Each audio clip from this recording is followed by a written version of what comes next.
Welcome to a world where humanoid robots have become feeling companions. Like this is a twin brothers. Machines are controlled by the power of our minds. Brain-computer interface could revolutionize the communication.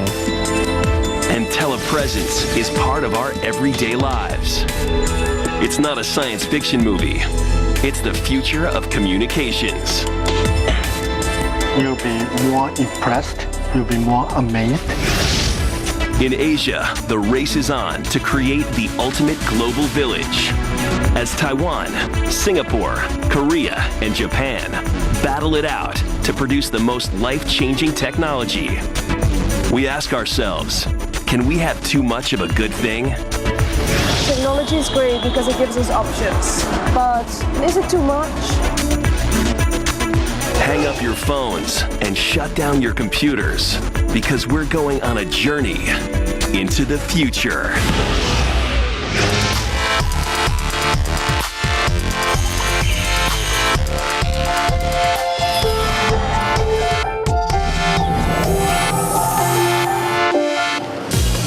Communications, the backbone of our society, keeping our world closer together and defining our culture.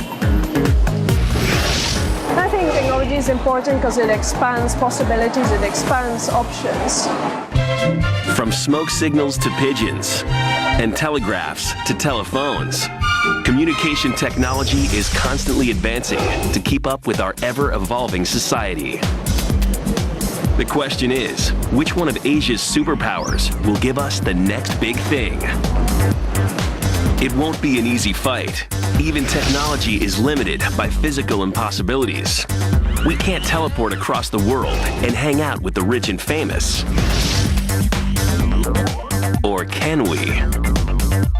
The answer may literally be out of this world and in the virtual one. Welcome to Alternative Realities. A world of unlimited possibilities where we can pretend to be anywhere, anytime, with anyone. Even a pop star. One of the impressive things about this kind of virtual reality, you can do something that you cannot do in the real life. Leading Asia into the virtual world is A-Star, Singapore's agency for science, technology, and research. They're working on virtual dance, a game that makes you feel like you're dancing with a real person. This will make social inhibitions a thing of the past. Good news for the man in charge, Farzam Farbiz. I think that for people like me who either shy to dance or cannot dance well, or sometimes they shy to interact with the other people face to face, this could be a good platform to have a representative that always dances professionally. Virtual dance is a combination of 3 technologies: human character animation, human tracking with computer vision technique, and music signal processing, making the experience as realistic as possible. Your dance partner will even make eye contact and be flirtatious. The unique thing about this technology is that the system allows the human to interact with the virtual character as if they are interacting with the real humans. You can naturally interact with the character as natural as the 2 humans interact with each other. And the character responds to you in a natural way, like a real human-human interaction. But are we in danger of replacing real relationships with virtual ones?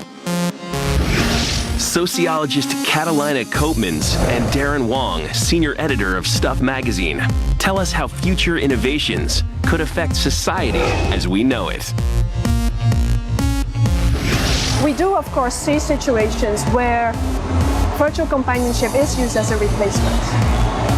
And there, I think we've got to ask ourselves, well, what is the underlying human need that drives this to happen? You can do anything you want, really, nowadays. That really is quite scary and amazing at the same time, but that is how technology works. Either way, Farbiz has big plans for the future. What we plan to do is have it as like a social networking system. So I can dance with the other people's avatar, or other people can see my avatar and dance with them. Avatar interaction, the next big thing in social networking. The ideal platform? Second Life. This 3D virtual world, accessible on the internet, allows users to live their lives through their own personally created avatars. Anything in the real world is possible, and more. Enthusiast John Yap can't get enough of it. It is a place where you can do things that you cannot do in the real life. I can't fly to Japan to see the mountains, or I can't go fly to Paris to see Eiffel Tower, but I could see all this simulation in Second Life. What you cannot do in real life is very much exemplified in Second Life. Restrictions imposed by time and place have long been a barrier faced by many, but with the help of his employer, Yap is set to conquer them in the most surprising of places: education.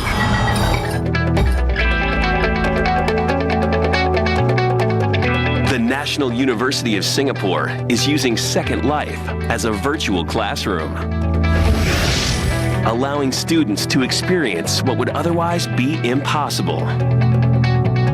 I would think that I have the best job in the world because I am actually the administrator for the NUS presence in Second Life. We use it for academic activities that we have in the school itself. So we could have online classes, we could have interactive quests, we could have a lot of things going on. We've come a long way since the days of a traditional classroom. But as times change, so do education methods. Across Asia, experts are racing to give us the future of education, replacing notepads with laptops and school books with the internet. And now, new developments are questioning the need for a classroom altogether.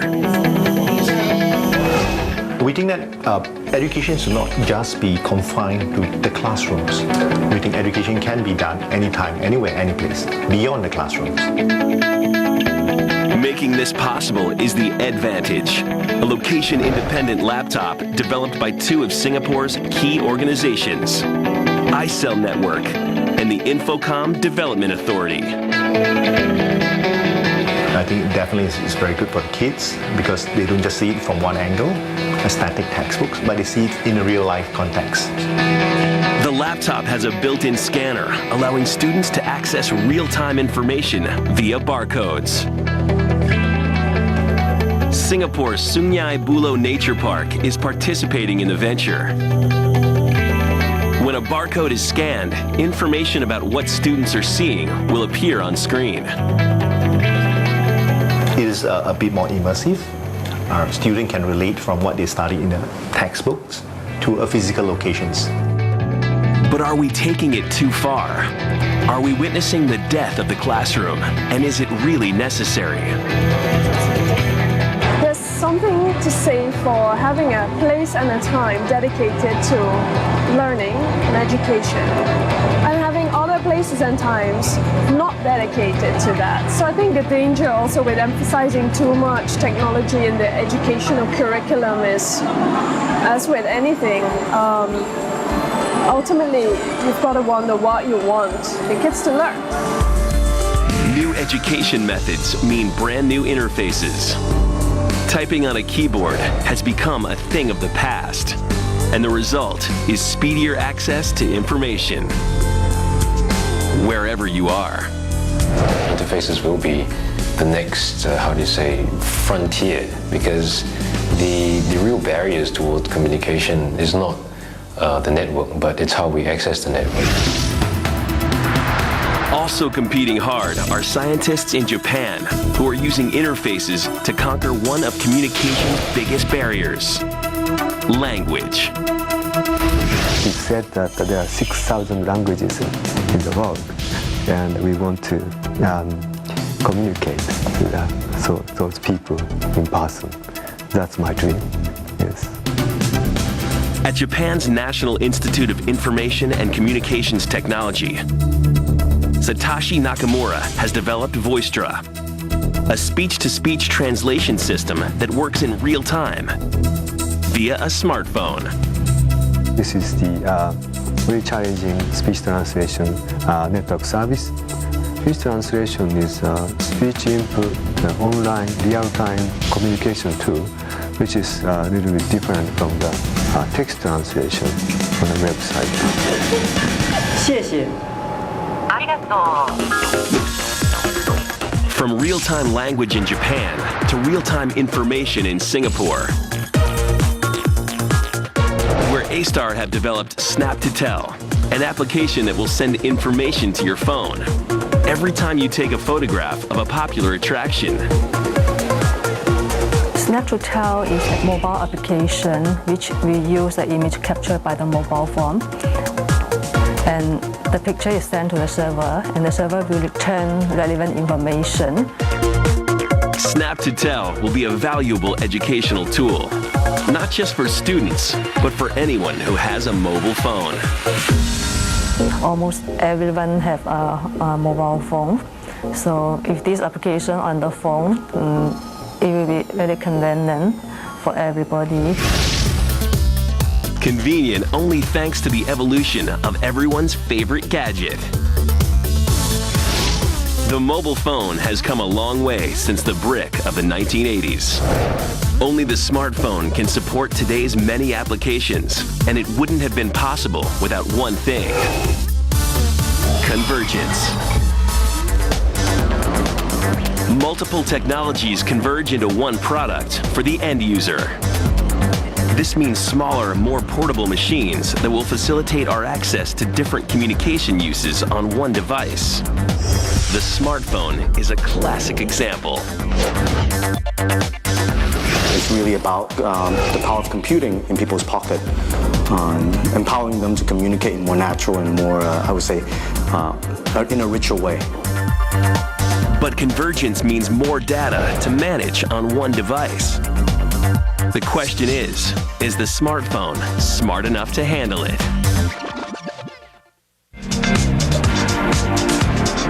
Taiwan.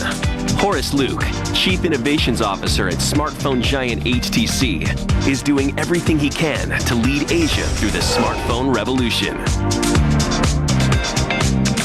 The challenge? To make the smartphone even smarter. At first it was a calculator and the alarm clock, and eventually it was GPS and location and email and others, and internet and computers. What other things can be part of this computing device that really can morph itself into everything? The answer? Cloud computing. This will allow us to store our phone's data online, meaning the contents will always be available to us even if we leave our phones at home. A surefire way to control the amount of information kept on our devices. If you get out of bed and you take a shower, you start driving down the street and you go, oh, I forgot my wallet. You end up borrowing some money from somebody to get through lunch, but if you forgot your phone, well, that's your life. And that just represents how important that object is to you. I cannot imagine how we don't live without a smartphone in your pocket today, with all the stuff we do with Facebook, Twitter, and all the things we post and blog about. And it's amazing how far we've come. Cloud computing is another example of how the convergence of technology will make our lives easier, especially for the more absent-minded among us. In the event the user lost his laptops, there's no worry about losing all the documents because you are using the application that resides in the cloud. In Singapore, the Infocom Development Authority are racing to make this a reality. Cloud computing is a necessary step. There's too many devices and hardware devices that currently end user need to manage. With the added benefits of cheaper, quicker, and more mobile, it's set to take the IT world by storm. When we are able to access applications from anywhere of the world using any devices to store and retrieve our documents, videos, photos from the cloud service, this is really exciting. Also embracing convergence is the computer. In 1951, the UNIVAC was the first commercially available computer. Then it evolved into a multifunctional device that's a fraction of the size: the laptop. But now, scientists in Taiwan have proved there's no end to evolution by inventing the laptop to replace all laptops. But what is the crucial difference?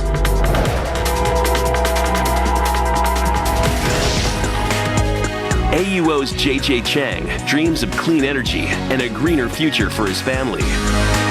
His first step, to make power adapters and batteries a thing of the past with the world's first solar-powered laptop. I am the laptop heavy user and I like to travel around Taiwan. And one day the laptop is out of battery. And unfortunately I forget to take my adapter for laptop charging. So it's very frustrating. And at that moment I look at outside and see the strong sunlight. And suddenly I got a good idea. Why not integrate display and the solar cell into a laptop? The laptop works by integrating high-efficiency solar cells in both the cover and in the touch panel keyboard.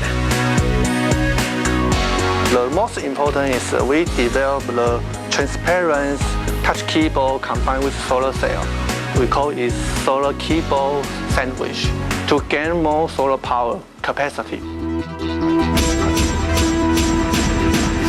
But one big hurdle stands in the way. Solar cells need to be strong enough to withstand any conditions. I really believe the solar power communication will be the critical revolution. Convergence of technologies means the need for smaller, more compact devices. But the unwieldy parts that go into our machines can make this a challenge. The answer, components that are flexible. And Taiwan's Industrial Technology Research Institute are on the case to make them as bendy as possible. Taiwan scientists are ahead of the game in the race to manufacture the most state-of-the-art materials. Chun Guangrong and Chun Mingdao are the key players hoping to change the future of electronic devices. 一般在跟别人谈这样的时候，因为他们不懂技术，他们会觉得说比玻璃薄10倍，那有可能吗？而且你的东西又不耐摔，哇，这个对他们来讲是非常 surprise 的。Chun Mingdao is working on the Flex Speaker, a paper-thin flexible speaker that can be cut into any shape and any size, while easily adapting to any form. 这以目前来讲，我们的技术算在依据来看的话，在全世界算是蛮 unique 的一个技术啊。The product is made with layers of vibrating molecules that will result in the production of sound through static discharge.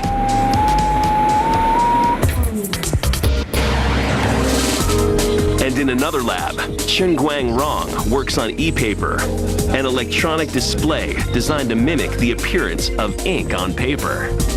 事实上，在开发这一项flexible 的显示器的时候呢，那电影的情节里面呢，常常出现。譬如说呢，像《哈利波特》里面的这个 newspaper， 它里面的 picture 它是会动的。那我们在想说，显示器怎么样把它放到这种软性的这种基板或者是报纸上面。It looks like the movies are becoming a reality.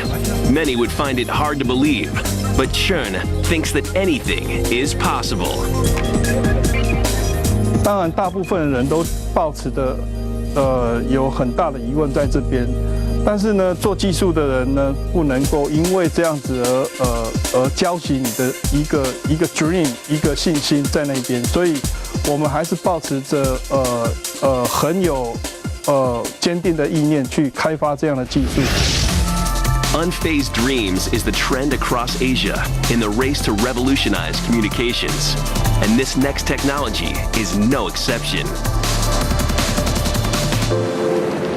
What if your loved ones were thousands of miles away? You can talk on the phone, but it's not the same as touching their hand or smelling their scent. This could become possible with ultra-realistic communications. Japan's latest technology that promises to take us anywhere in the world at the click of a button. Ultra-realistic communication is very revolutionary because we can communicate with person much more naturally. You can communicate with a person as if you are just talking face to face. With this new technology, Hirashi Ando and his team from the National Institute of Information and Communications Technology are rushing to lead the communications revolution in Asia.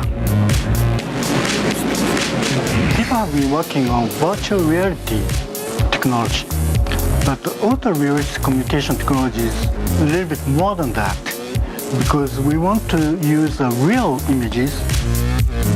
The basis of ultra-realistic communications is 3D images.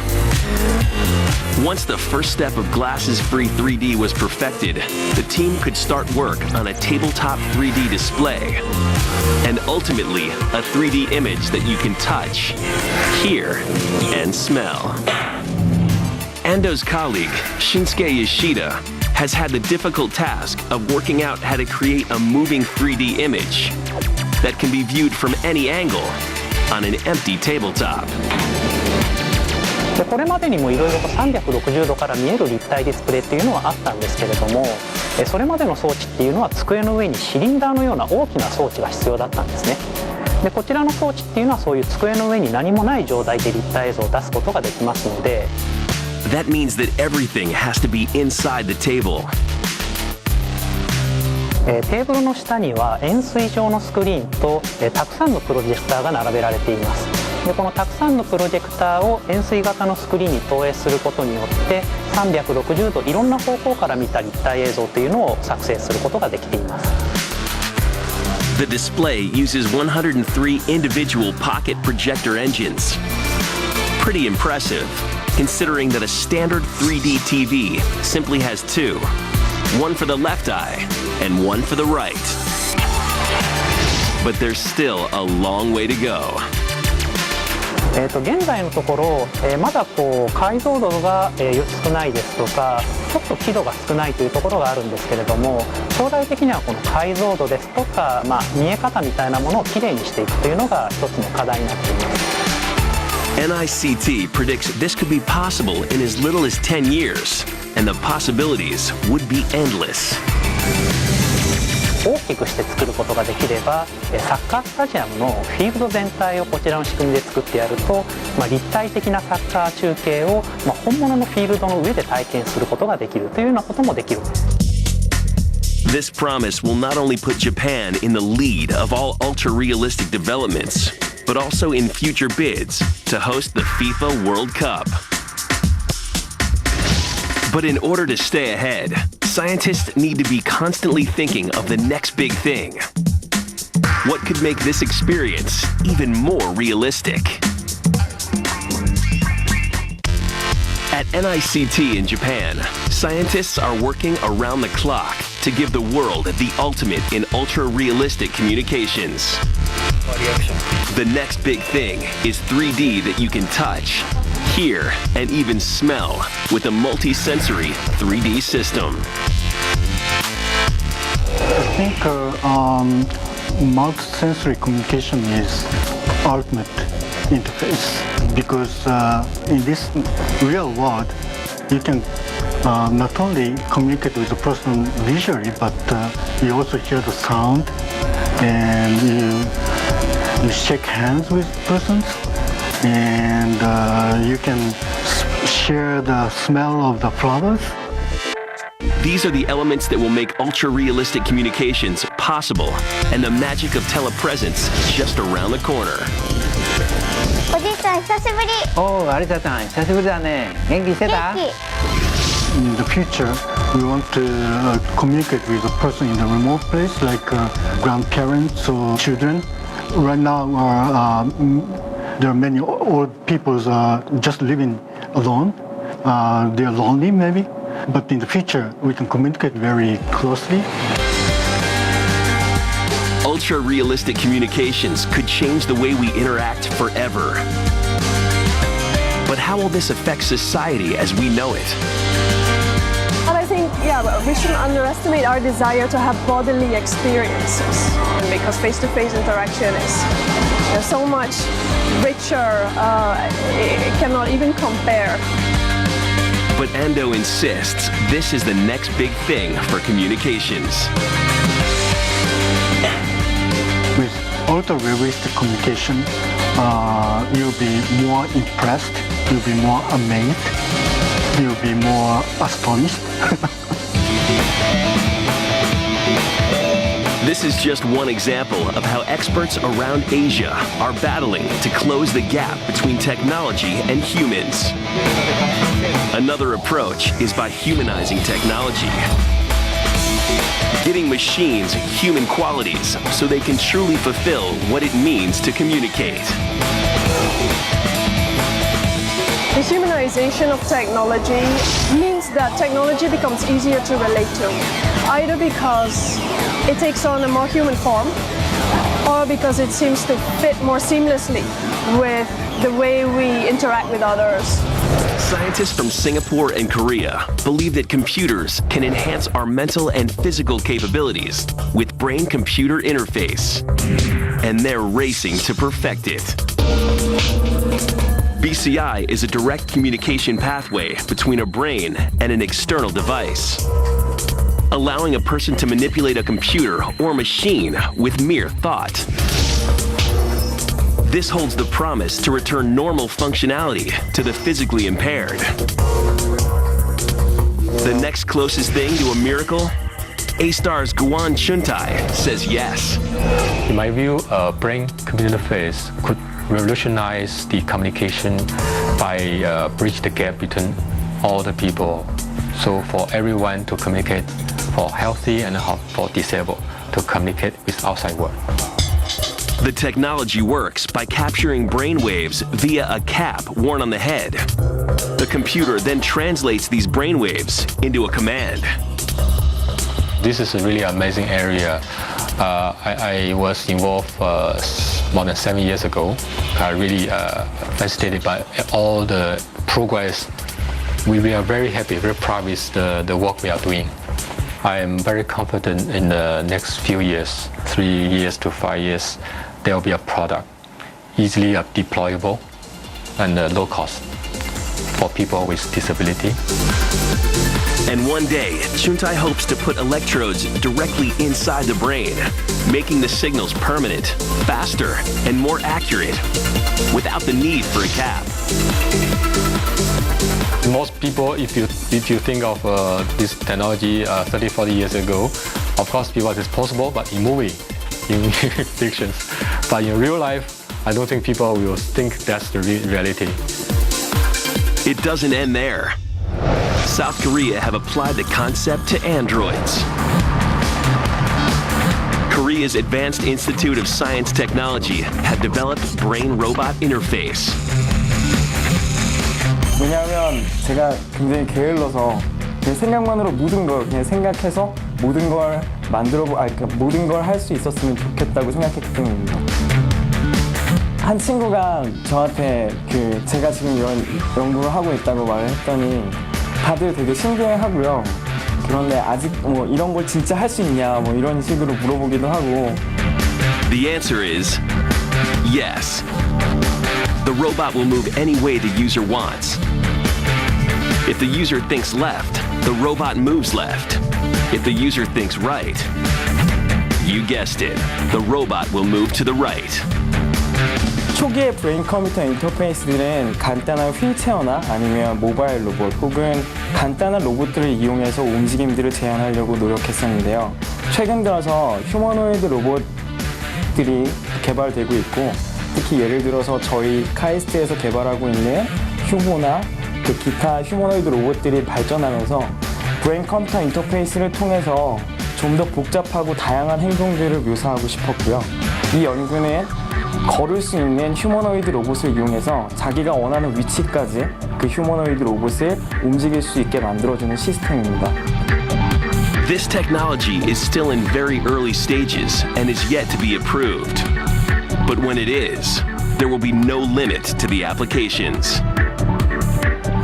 그렇게 되면 예를 들어서 그렇게 된다면 미래에 화가들은 생각만으로 그림을 그릴 수 있게 될 것이고 건축 디자이너는 자기가 생각하는 것만으로 건물을 디자인할 수 있을 거라고 생각하고요. But there is still something missing. Experts across Asia have long been racing to figure out what it is. And KAIST's Kwangdong Soo thinks he's cracked it. Korean scientist Kwangdong Soo thinks he's finally bridged the gap between technology and humans. He believes that to humanize technology, it should have the ability to feel. 그다음에 또 로봇이 사람이 지고 있으면은 굉장히 거기에 대해서 동정도 하게 되고 또 자기가 이기게 되면 굉장히 프라이드를 갖게 되고 그런 감정을 가지는 로봇을 저희는 만들고 있습니다. 휴먼 로봇의 핵심 기술은 사람을 누군지를 알고 그다음에 그 사람이 무엇을 하려고 하는지를 아는 예측하는 능력. 그러니까 상황을 인식하고 사람의 의도를 인식하는 능력 이런 기술과 그다음에 그 상황에서 사람에게 어떤 서비스를 제공하는 것이 가장 좋겠다는 것을 판단할 수 있는 지능 그다음에 그 사람의 감정 상태까지 이해해서 내가 지금 어떻게 행동을 해야 되겠다는 것을 결정하는 그런 지능 그다음에 또 어떻게 잘 표현하는 것인가는 어떤 이모션까지 포함되는 이 표현 능력 이런 것이 바로 핵심 기술입니다. Kwon feels passionately about a robot's ability to improve our lives. But this has resulted in some mixed reactions. 제가 이런 연구를 하는 것을 저의 친구나 다른 사람들에게 강연을 하곤 할 때는 크게 두 가지 반응이 있습니다. 하나는 우리가 어떤 또 하나의 신이 되어서 새로운 스피시스를 만들려고 하는 것이냐 그런 질문도 하고 또 하나는 야 이거는 불가능한 일인데. But Kwon has proved them wrong. These advancements will revolutionize modern society, leading to a future where machines are not controlled by people, but are thinking and feeling companions. 그런데 앞으로의 미래 사회에서는 로봇이 인간 생활에 들어와서 사람과 동등한 위치에서 커뮤니케이션을 하면서 지능적으로 또 정서적으로 상호작용을 하면서 같이 살아가는 시대가 올 것입니다. 저희는 그 시대에 필요한 기술들을 연구하고 있습니다. But there's always somebody going the extra mile. In Japan, one scientist has taken the humanization of technology very literally. Being in two places at once is the kind of thing busy people around the world only dream of. Japan's leading robotics professor, Hirashi Ishiguro, has made this possible by creating the world's first android avatar, Geminoid HI-1. And what we are doing is we are replacing the human ability with the robot. When I built this robot, it was very like me, right? Actually, I thought it was a kind of a mirror. This is the twin brothers. I thought, if I make my copy, right, I can send that robot, the android, to the distant place, and I can teleport it. And I don't need to come here, or I don't need to go to the university. I can stay at home. So, I thought it was fun. It's fun, right? Ishiguro predicts that one day we will all have our own avatars, and it will revolutionize the way we live. So much so, it could even defy the passing of time. Suppose I get very old. I need to stay in hospital, but still I want to teach. If I use this robot, I can be a teacher. The Geminoid is remotely controlled via a motion capture system that tracks Ishiguro's mouth movements and allows the robot to speak with Ishiguro's voice. But what makes it so lifelike is the installation of hundreds of tiny motion devices that make the robot twitch so realistically, it's almost impossible to tell the difference. We studied how the human body moves, and then we try to implement that human-like movement into the Android. It's only a matter of time before robots become another member of society. We are changing our lifestyle with the technologies. The current problem with the Geminoid is the expense. At $1 million a robot, they won't be on our shopping lists anytime soon. But not all androids are out of the question. Ishiguro's latest invention, the Telenoid, is just around the corner. And it won't burn a hole in our pockets. The Telenoid is a responsive robot that serves as a replacement phone handset, helping people to connect in a more realistic way. Telephone is not enough. Telephone is telephone, right? They can feel some distance. By using this one, we can feel that person's presence in my hand. The distance is getting shorter and very close. Ishiguro made the Telenoid with neutral human-like features so that users can imagine it is whoever they are talking to. If I hear the voice, a woman's voice from here, I can imagine the best girls I have met so far. And if I hold like this, and hear the voice from here, right, it's quite, the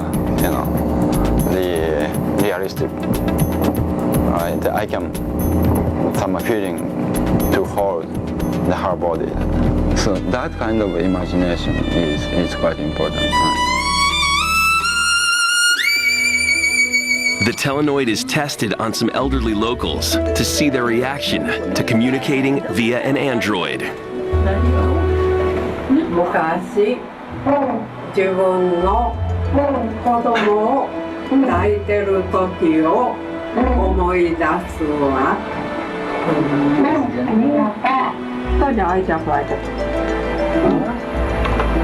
寂しくなった時家にあったらね、いつもあんた相手にお話できるもんね。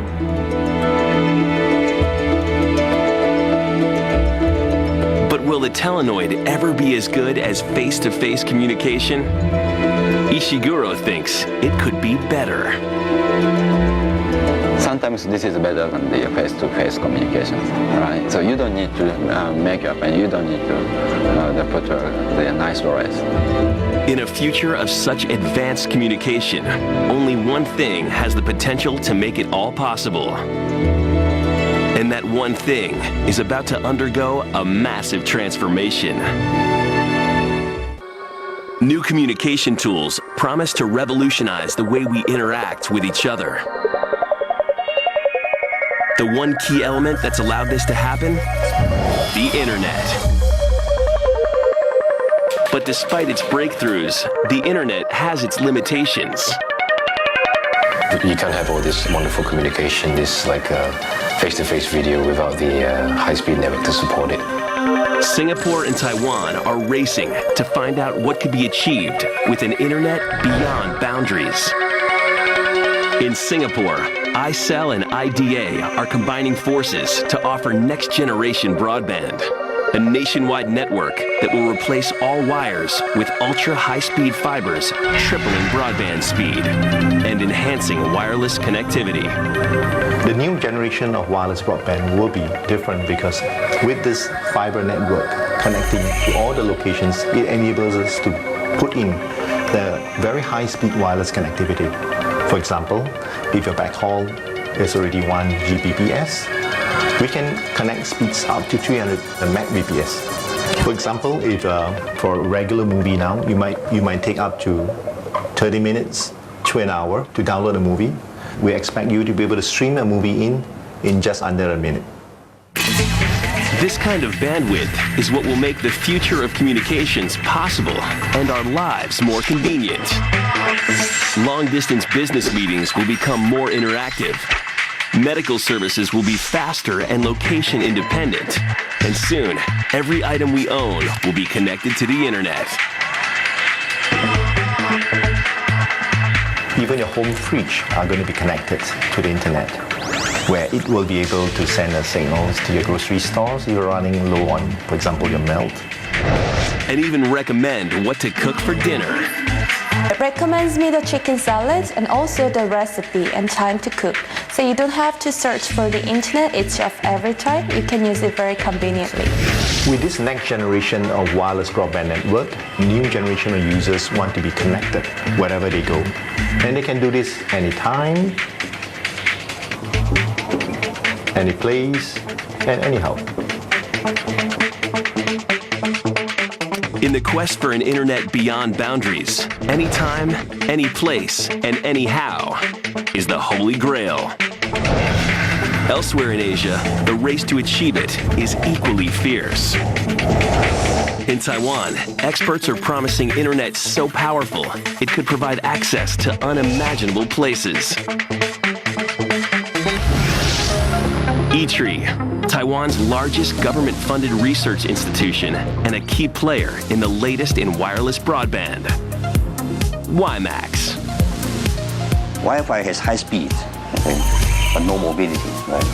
While 3G has high speed, but data rate too low. Now, WiMAX can provide high data rate and high mobility. Chintong Xia believes that WiMAX has done for wireless internet what the mobile phone did for telephone users. Faster, more secure, and convenient internet access anytime, anywhere. Many people call WiMAX like a superhighway. I think that's a correct explanation because highway, a lot of car, you get congested, so you need a bigger highway. When you have a lot of users, the user network, and congested network, so you need a bigger highway. WiMAX is like a bigger highway. The WiMAX network connects you to the internet using a base station and a receiver. Combining base stations can provide a coverage as big as 3,000 square miles. Base stations are connected by fiber optic cables or line-of-sight microwave link. With WiMAX, blackout areas could be a thing of the past. Everyone can benefit from high-speed mobile internet. I think people want faster, quicker, cheaper. That's always the case, right? They seem a long way off, but the ideas that will shape the future of how we will communicate are closer than we think. It's amazing how far we've come. From Singapore to Taiwan and Korea to Japan, experts are competing in a race to create a true global village. Technology enhances our possibility to connect with other people on a global scale. We can't ignore how much technology has enriched our lives and will continue to do so right into the future.